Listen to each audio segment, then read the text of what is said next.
కొత్త నిబంధన అంత యోహాను సువార్త 19వ అధ్యాయము 29వ వచనం నుంచి చదివించబడింది. యోహాను సువార్త 19వ అధ్యాయము 29వ వచనం చదివించబడింది. చిరకతో నిండి ఉన్న ఒక పాత్ర అక్కడ పెట్టి ఉండెను గనుక వారు ఒక స్పంజి చిరకతో నింపి హిస్సోపు పుడకకు తగిలించి ఆయన నోటికి అందించిరి. యేసు ఆ చిరక పుచ్చుకొని సమాప్తమైనదని చెప్పి తల వంచి ఆత్మను అప్పగించెను. 5 మాటలు పూర్తి చేసుకుందాం. ఇక్కడ ప్రభువు అంటున్నాడు, సమాప్తమైనది అంటున్నాడు. నేను దప్పిగొనుచున్నానటువంటి మాట చెప్పిన తర్వాత, ఆయన చిరకను పుచ్చుకున్న తర్వాత ఆయన సమాప్తమైనది అంటున్నాడు. ఏమి సమాప్తమైంది? ఇది మనం గమనించాలా. ప్రభు ఏమి సమాప్తమైనడు? ఇందులో ఉన్నటువంటి అర్థం ఏంటి అంటే, యేసుక్రీస్తు అనేటువంటి ప్రభువారు ఆయన శరీరధారిగా ఈ లోకంలో కన్యమరియకు గర్భమును పుట్టినప్పటి నుంచి ఆయన పరిచర్యలోను తండ్రి యొక్క చిత్తాన్ని నెరవేర్చుటలోను అనేక విషయాల అన్నిటిలోనూ అంటే ఆయన గురించి రాయబడిన లేఖలు అన్నిటిని నెరవేర్చడంలో కూడా సమస్తమును సిలువలో కంప్లీట్ చేసి ఉన్నాడు. అంటే ఈ 6వ మాటతోనే అయితే పూర్తి అయిపోయింది, అంటే 5వ మాటతోనే పూర్తి అయిపోయింది. అయితే సమాప్తమైనదని ఆయన చెప్పిన తర్వాత ఆయన ఆత్మను తండ్రికి అప్పగించినట్టుగా మనకు 7వ మాట కూడా మనకు రాయబడి ఉంది. పెద్దలు మనకు అన్ని అందించారు. అయితే ఈ విషయంలో మనం చూసినట్లయితే ధర్మశాస్త్రము ఏదైతే మనకి ఇవ్వబడిందో ఆ ధర్మశాస్త్రం మన నుండి కొన్ని ఆశించింది. ఏం ఆశించింది? ధర్మశాస్త్రం వలన ఈ పాపం అంటే ఏమిటో తెలిసింది. అంటే ఇట్లుండగా ఒక మనిషిని ద్వారా లోకంలోనికి పాపం ఏ విధంగా ప్రవేశించనో ఆ వచ్చినప్పటి నుంచి మరణం అందరికీ సంప్రాప్తమైంది. మరి మొదటి మనుషుడైనటువంటి ఆదాము ద్వారా పాపం ఈ లోకానికి వచ్చినప్పుడు రెండవ మనుషుడైనటువంటి యేసుక్రీస్తు ప్రభు ద్వారా ఈ లోకంలోకి వచ్చినటువంటి మరణాన్ని ఆయన జయించినాడు సిలువలో, పునరుత్థానంలో. ఇది మనకు చెప్పబడుతున్నది. ఈ విషయాలు మనం గమనించినట్లయితే అంటే ధర్మశాస్త్రం వలన అంటే ఏదైతే మనం చేయలేకపోయినామో దానిని సమస్తమును మన తరపున యేసుక్రీస్తు వారు ఈ ధర్మశాస్త్రాన్ని అంతటినీ నెరవేర్చిన వాడుగా ఉన్నాడు. ఎక్కడ? ఆయన జీవితం అంతట్లో కూడా చివరిగా సిలువలో కూడా ప్రతి లేఖనముగా నెరవేర్చినట్టు వాడుగా ఉంటున్నాడు. అందుకే అంటున్నాడు ప్రభువారు, నేను ధర్మశాస్త్రాన్ని కొట్టివేయుటకు రాలేదు కానీ ధర్మశాస్త్రాన్ని నెరవేర్చడానికి వచ్చానని తలంచుడి. అంటే మనము చేయలేనటువంటి దాన్ని, మనము పూర్తి చేయలేనటువంటి దాన్ని ప్రభు అయిన యేసుక్రీస్తు వారు ఆ బాధ్యతను తను తీసుకొని ఈ ధర్మశాస్త్రాన్ని పూర్తిగా నెరవేర్చిన వాడుగా ఉన్నాడు. అంటే ధర్మశాస్త్రంలో ఆయన గురించి రాయబడినటువంటి అనేకమైనటువంటి వందలైనటువంటి లేఖనములు, అంటే యేసుక్రీస్తు ప్రభువారు ఏదైతే శిలువలో పలికిన మాటలే కాక అనేక లేఖనములన్నీ కూడా అక్కడ రాయబడి ఉన్నాయి. ఈ విషయాన్ని మనం పరిశీలన చేసినట్లయితే ఆ సిలువలో మనకు ఎప్పుడు అనుకున్నాం, ఆ సిలువలో ఏం జరిగింది? సిలువలో మనకు విమోచన జరిగింది, మనకి మరణంపై విజయం వచ్చేసింది, మనకు నిత్య జీవం వచ్చేసింది, పాప క్షమాపణ దొరికింది, రక్షణ దొరికింది, క్రీస్తుతో ఉన్నటువంటి భాగ్యం కూడా మనకు దొరికింది. అది అంటున్నాడు, సమాప్తం, కంప్లీట్, ఫినిష్ అంటున్నాను. ఆయన సమాప్తం చేశాను. తండ్రి, నువ్వు ఏదైతే ఈ లోకంలోకి నేను నెరవేర్చడానికి ఈ లోకం నన్ను పంపి ఉన్నావో అదంతయు నేను సంపూర్ణం చేసి ఉన్నాను తండ్రి, ఇంకా ఏమీ లేదు, ఏమి మిగిలి లేదంటున్నాడు. మనకి హెబ్రీయులకు రాసిన పత్రిక 9వ అధ్యాయంలో మనం చూసినట్లయితే 11వ వచనం చూడండి. అయితే క్రీస్తు రాబోచున్న మేలుల విషయమై ప్రధాన యాజకుడుగా వచ్చి తానే నిత్యమైన విమోచన సంపాదించి హస్తకృతం కానిది అనగా ఈ సృష్టి సంబంధం కానిది మరియు ఘనమైనది పరిపూర్ణమైనది గుడారము ద్వారా. ఇదేంటి?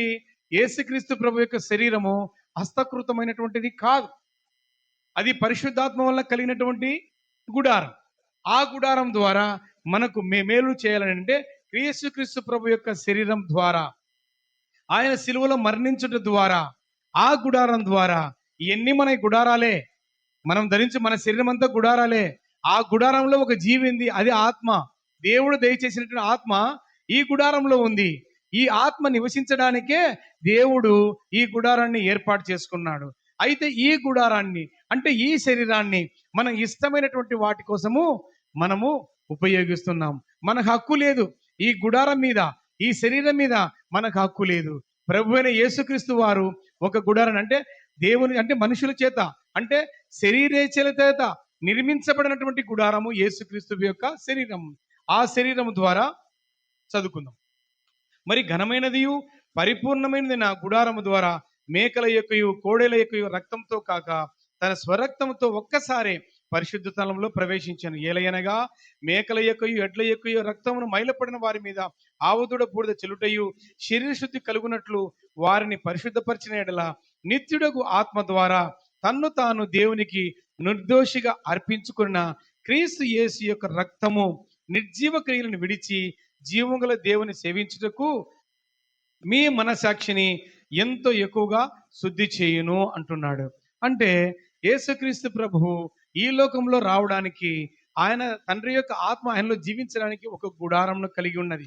ఆ గుడారము ఘనమైనది, పరిశుద్ధమైనది, మహోన్నతమైనటువంటి ఆ శరీరాన్ని పాపులమైనటువంటి మన కొరకు మన పాపములన్నిటిని ఆయన మీద వేసుకొని ఆ గుడారాన్ని ఆ సిలువలో ఆ యొక్క శిలువ మేకులతో అక్కడ కొట్టి ఉన్నాడు.